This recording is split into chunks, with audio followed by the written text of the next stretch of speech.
What's up, guys? I'm SaltEMike, and this is your week in review for October 12th, 2020.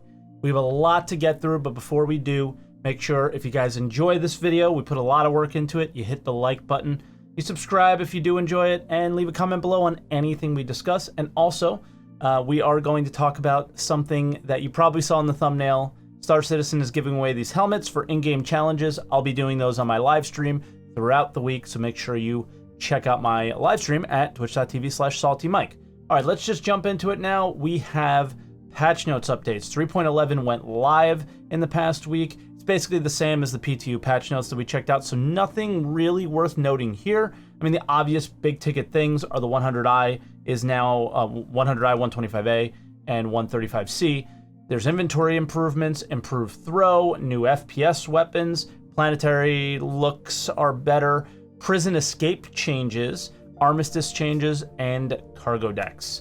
They also had a 3.11 hotfix. There was a number of fixes here, but the main one to point out is there was like an exploit where if you logged out while in prison, you would respawn in Grimhex. So you would be able to avoid your prison sentence, and they fixed that. A lot of people were doing this because of the Halloween event that we'll be talking about later. We also had a monthly report this week, and we're going to go through this a little bit quicker than we normally do because, honestly, it wasn't filled with a ton of info, and we have a lot to get through today. So starting out with AI, we know about the AI having limited ammo from previous monthly reports, and they worked on them finding crates to get more, but now, if they can't find those crates, they'll resort to using melee combat as a, last resort kind of thing. The team focused again on teaching AI to make weapon choices, except now it's in ships. So you're going to see AI try and take down your shields with energy weapons and then move to physical ammo when your shields are down to finish your ship off. Next, they showed a cap ship. This is really cool. Cap ship intercepting a missile with turrets. This is clearly something that I don't expect to see us as players have an option for some time. We obviously need like a UI for these things and the ability to lock onto missiles and all sorts of stuff before we're able to do that. But the general work on that is really cool. I guess an AI blade of some sort would possibly be able to do this also, like a point defense blade or something. Environment art. Most of Horizon is moving into the gray box phase. And Pyro also, as we've seen over the last few months, has been making a lot of progress, particularly on the moons and Pyro 4. Ship art. Mercury Star Runner is closing in on final art. We expect to see this in the next, I guess, the 0.1 patch for Star Citizen 3.11. The Hercules, parts of the interior are moving into final art, but the ship is not complete yet. The Talon is close to art complete, and the Gladius also got component access added to the outside of the ship in the month of September. Weapons art, we had new weapon attachments that are in the works. Scopes, barrel attachments, and underbarrel attachments. The FS9 LMG is in final art, and the Gemini A03 sniper rifle is also entering final art. Characters, there's more hints on what this secret armor is on the roadmap for Q4. They're talking about that it has moving geometry. My guess is the Titan suit. What do you guys think? Gameplay, building blocks to the mission manager app. So this is a big one. Having building blocks for our missions should maybe give us more options for things. I don't know. They're also continuing to work on reputation. The gameplay section of the roadmap is always so short. It's so disappointing. Vehicle features. Docking is still in progress, but they have a lot of issues like spawning ships together correctly. Testers can now get in and out of the snub ship from a Constellation to the P-52 Merlin, though, so that's cool. There is a working version of station docking that's in as of the month of September, so that's really interesting. Mining UI is also getting a building blocks refresh. I'm excited for this. Obviously, I think a lot of you guys know that I'm really into mining. So we're finally not going to share HUDs in the Mole, so maybe the Mole would actually be a ship that's really useful now. Props team, they're working on a trolley system of sorts, so we can push and pull larger objects than we could carry, and they updated new assets to work with this particular feature, I guess. Moving on to roadmap updates, this is a very short one. There's nothing really to note here. The only thing we got was from roadmap Roundup. Nothing other than 3.11 went live. Odysseus Ithaca did not put up a Reddit roadmap for us, so we can't really see the progress very easily on what happened with 3.12 this week. Probably not much, so nothing really to, get too upset about there. Video updates. We are still in the hiatus for ISC, but we had quite a bit of videos that came out this week. Starting out with SCL, we had the Imperator Election discussion. Now, the election is now live on the website. I'm not really going to touch on this too much. I feel like maybe it's just me as an American citizen. We play and talk about Star Citizen as an escape to our reality of the situation that we're in here, and that definitely includes the elections. I did an hour-long show, or they did an hour-long show, on the topic. So if you want to have more background on the election, the video is there for you in the description, of course. I happen to vote for Ilana Sherrod because she's big on infrastructure. I love watching YouTube videos on infrastructure. So yeah, that's how I voted. Who did you guys vote for and why? Leave it in the comments below. The Squadron 42 update video. Technically, it was 2 videos. They started out with the preview. And there were some issues with what was said in the first part of this. So this was from the actual introduction, not the actual Squadron 42 video. So check it out. And there's plenty of other stuff that we're doing that you don't see. Like there's a lot of sophistication in the AI and the social AI that you don't see in the PU because we're not implementing that yet. It will be stuff that we can use later on, but the bleeding edge of it is definitely Squadron. And so I feel like, we can really do a sort of more chunky dive in Squadron every quarter. And we would also combine it with a sort of report of what we've completed that quarter and have some visuals to show. So you sort of have a visual video accompaniment, almost like 3 monthly reports all rolled into one. All right, a lot of people thought that CR said that we're working on stuff for Squadron 42. You're not going to get it in Star Citizen. What he's saying is we're working on stuff specifically for Squadron 42, so it's going to get it first. It'll make it to the PU later. But the priority of those things are for the campaign, obviously. But in general, the plan for these videos is to show what they're working on now with a deep dive of a subject of some kind. What do you guys think about that? Me personally, I'm big on the fact that we need to know what the state of Squadron 42 is in. It's very easy to see the state of Star Citizen because we can play it. But given the fact that we don't really get to see what's going on with Squadron 42, I feel that there should be consistent updates on what the status of the game is overall. And we're not really getting that, but we do sort of get something from Brian Chambers here. I believe the last roadmap we had did say we were going to be beta this calendar year.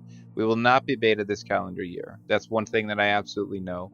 And once we do have the dates that us internally and leadership and the team are confident that we have dates that we believe we can hit with all the data that we have together, we're gonna share that with everybody as soon as we can. So obviously beta didn't make it for this year. I think we all knew that was the case. They could have told us this 6 months ago without a video, but they felt like they had to do this production thing, which was basically just people sitting in their living rooms now with some animation that swipes by for scenes. It's not really that big of a deal. I don't understand the nature of having to do this as this company, but hey, this is them and this is what they're doing, so I don't think there's much we can say to stop them.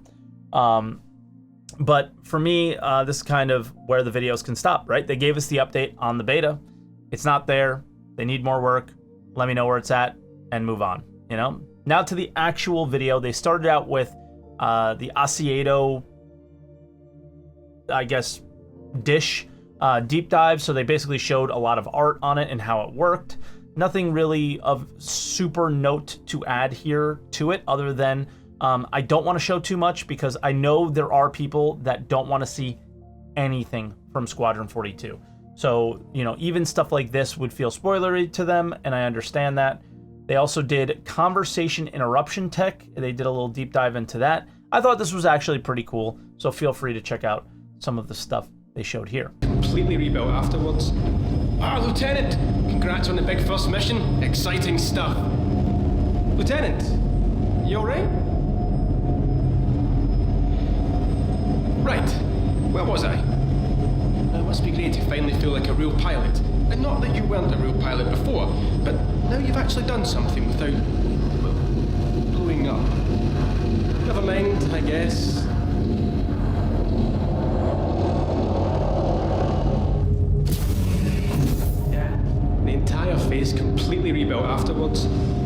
Apparently the Lieutenant looked completely different before Vega. Ah, Lieutenant! Congrats on the big first mission. Exciting stuff. It must be great to finally feel like a real pilot. Not that you weren't a real pilot before, but now you've actually done something without, well, blowing up. Lieutenant, you alright? Right, where was I? Speaking of pilots, did you hear what happened to Ishitaka last year? So, we were posted out in some backwater system. Oh, I forget which one. Maybe Nix. Anyway, we decide to go out drinking at this dumper of a trade station. Real dump. Never mind, I guess. All right, I think it's really cool to see how this stuff works in the game and how we'll likely be playing a game that feels less scripted than, I don't know, thinking about going back to like Skyrim where you interact with an NPC and it can be really awkward. So this stuff should mitigate some of that awkwardness. Is this what we needed to see from a Squadron 42 video? No, but it is nice to see, I guess. Moving on to other updates, starting out with the Halloween horror event. This is near and dear to my heart. They implemented something in the game where finally you can earn something by just playing the game. You cannot buy it on the website at all, and it's by doing actions from within the game. Now, we all know that Star Citizen is limited in what actions you have available to you, so obviously this challenges as well. So they gave us 3 helmet types, 2 of which are only earnable by actions in the game, and then a set that you can buy on the website. We'll start out with the set that you can buy on the website. They're bear helmets, and they're scary looking bears with all these different colors. There's 6 types. $4 each. A pack of 6 you can get $4 off for $20. Then there's the Neville Lott helmet, which kind of looks like a scarecrow. And Neville Lott in the lore of Star Citizen is a serial killer, and this can be earned if you find Benny Henge. And I'm going to leave a link in the description for how to find it. This is not a video from me. This is a video from Rage for You, I think his name is. It was a really well done video, so props to him. Link in the description. Make sure you follow his YouTube channel and show him some love as well. Moving on, the Vandal helmet. This is the one that's near and dear to my heart. It's only earned if you get 50 unique player kills with either a Gladius or Glaive. This is the thing that really means something to me. It takes a lot of effort. It's difficult. It's going to be it should be an item that is fairly rare, and it's invigorated my love for playing the game. FAQ link will also be in the description of all the different, outliers on what can happen when trying to earn this helmet. But for me personally, we did a big answer the call yesterday, talking a lot about this and why it was important to me. So if you guys want to check that out, you're more than welcome to. But in the end, some people are definitely cheesing this. I think it's embarrassing of those people. Star Citizen finally gave us some legitimate gameplay to earn something in the game. It's literally the first item that the game provides you by doing an action. Like, there's no other reward that you earn in game by doing missions or anything like that. This is the first. And taking that away from yourself is just silly to me. So I'm super excited to give that a try. Another part of the Halloween horror event is the green Cutlass skin. So this is for the Day of the Vara celebration, which is like Star Citizen's Halloween, which takes place on October 27th. It's a $5 skin, and it works with any of the Cutlass variants. Also, they have 3 contests running. A pumpkin carving contest, which, I mean, the results from last year were insane. Scary story contest, and a cosplay contest. Moving on, we had the 300 million in funding posts. So starting out, we had a reward where, it's a little bit late, but that's okay. We're getting one Empire pistol from Bearing. It's the S38. Took a while to distribute, but you should have it in your account by the time this video is posted. We also had a letter from the chairman. So he spends the first bit doing a lot of talking about where we've been and a lot of like listing the current achievements of the company, okay? Great. Then he talks about the 3 key features missing from the game that will round out the seamless universe. So these are obviously very important, and we've talked a lot about them in the past. iCache. The expectation was to see that this year based on all of their previous communication. He explains why it's important to bring this item, bring us like the item persistence we need for physical inventories and all sorts of other things. Then he does the same dumb thing he's been doing for years. He gives a loose plan of Q2 next year, but he's hoping, not promising. But I'm hoping he stops doing things like this and getting our hopes up, because no matter what, if you're hoping, I'm hoping. right? And we all know we're just going to be disappointed leading up to Q2 when you pull this off the roadmap. We all know it. It's just, it's so frustrating when Chris does this. And this is why I have been advocating that he doesn't speak at all, or very rarely. Once a year at CitizenCon, go ahead and speak. So this is his time, and that's really it. Server meshing. The expectation is we would see this by the end of this year, but most likely the beginning of next year. This needs iCache to finish. So we won't see this until at least Q3 next year, but probably much further than then. But again, he implies that next year we'll have it. I hope so. We'll see. The dynamic economy, there was no real expectations on a timeline here. This just explains why the dynamic economy is important to us, but I believe this list was written in order. So it makes no sense to build the dynamic economy until you have the server meshing implementation, right? The dynamic economy doesn't make a whole lot of sense in a bunch of different 50-player servers. So probably late next year for this or the following. Star Citizen is a ways off, and this post really exemplifies that. But for CR, it doesn't appear as like a matter of if, but when. He said that a lot this week. It's not if on this, it's when. But that's the problem though, right? The when. We aren't really clued in on when the when will be. It's all just guessing for them, and it's guessing for us, and that's where a lot of these things happen. Now, this is just the nature of what appears to be game development, and the nature of this project in general this is the biggest pitfall of the open development thing, and just game development in an open development scenario. So it's kind of frustrating, but I don't know what to do except for complain on my live stream about it sometimes. Like there really isn't much we can do about it.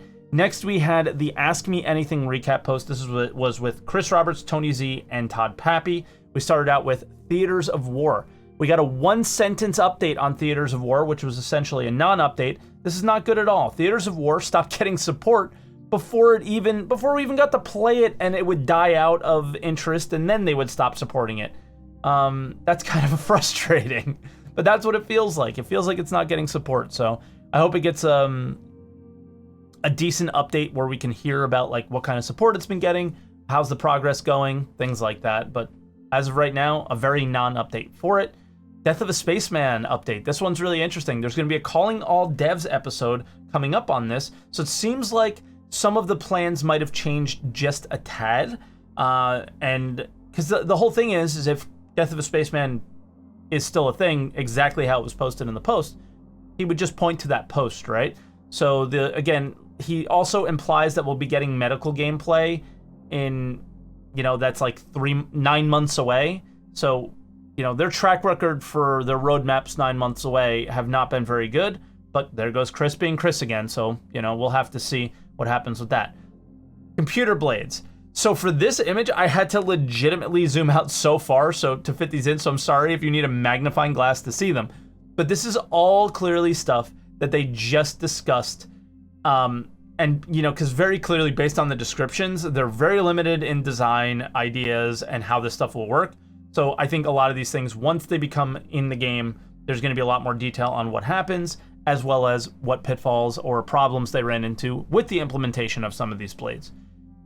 But it's very clear that computer blades are clearly going to be a valuable item in the game to our ships to give them like unique characteristics that you might want for certain scenarios. So it's not something we should hang our hat on like getting right now, but maybe in the somewhat near future.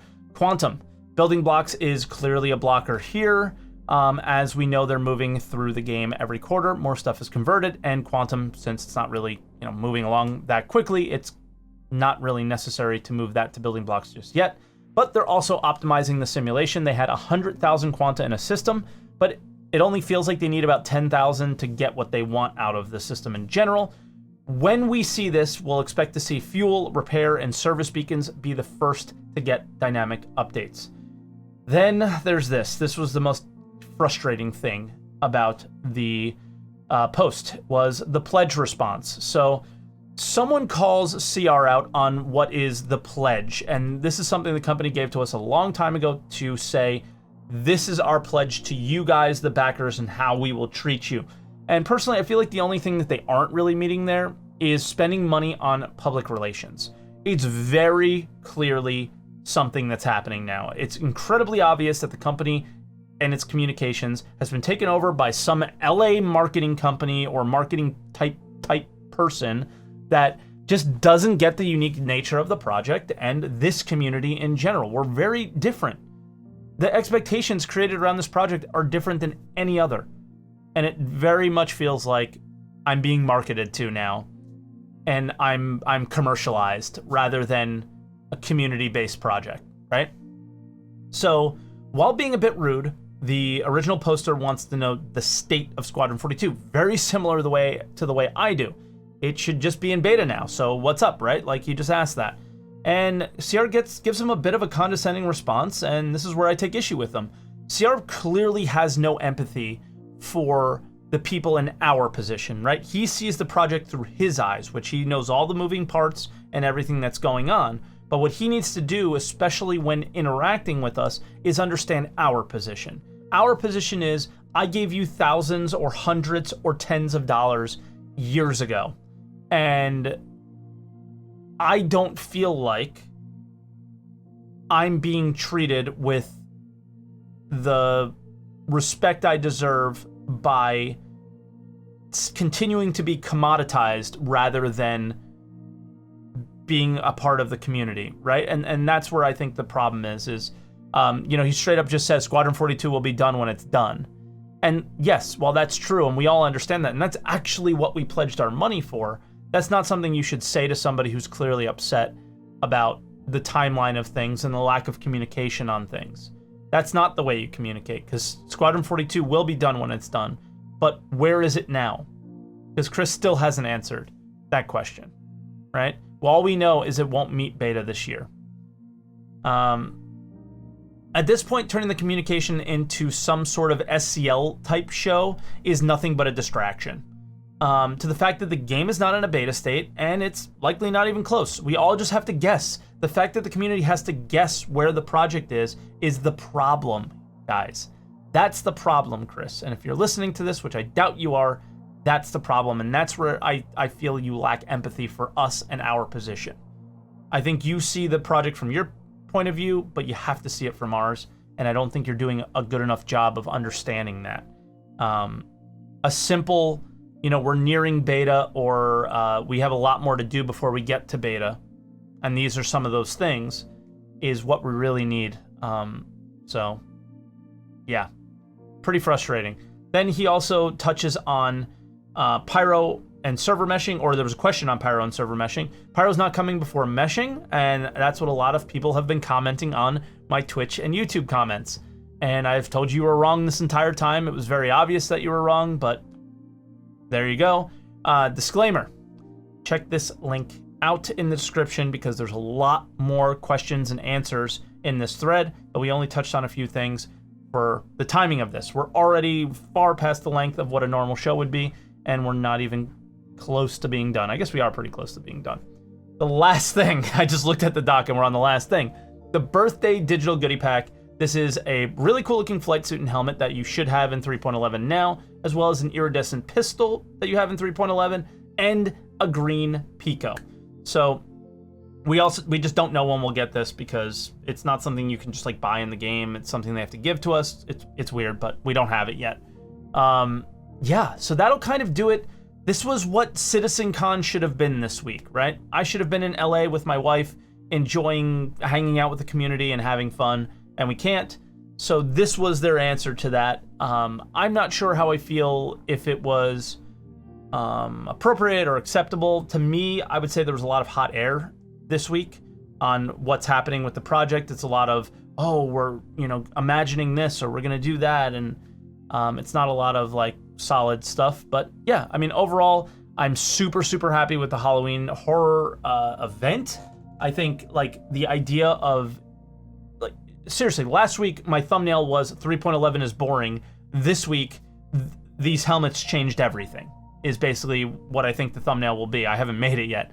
But yeah, I mean, these helmets changed everything for me. And when that event ends, I'm probably going to be bored again. But the idea that CIG could recognize like how important these things are and continue to do them in the future is going to be really awesome. So they know they can do it, and they can improve on it and do it better all the time now. And the idea of keeping us engaged with the game is really fun. I'm a rares type collector guy when I play MMOs, so this stuff just gets me, right? So I'm super excited. But anyway, guys, as always, hit the like button if you enjoyed the video. Hit subscribe if you want more weeks in review in the future, and leave a comment below on anything we touched on today, and I will see you guys next week. Thank you so much for watching.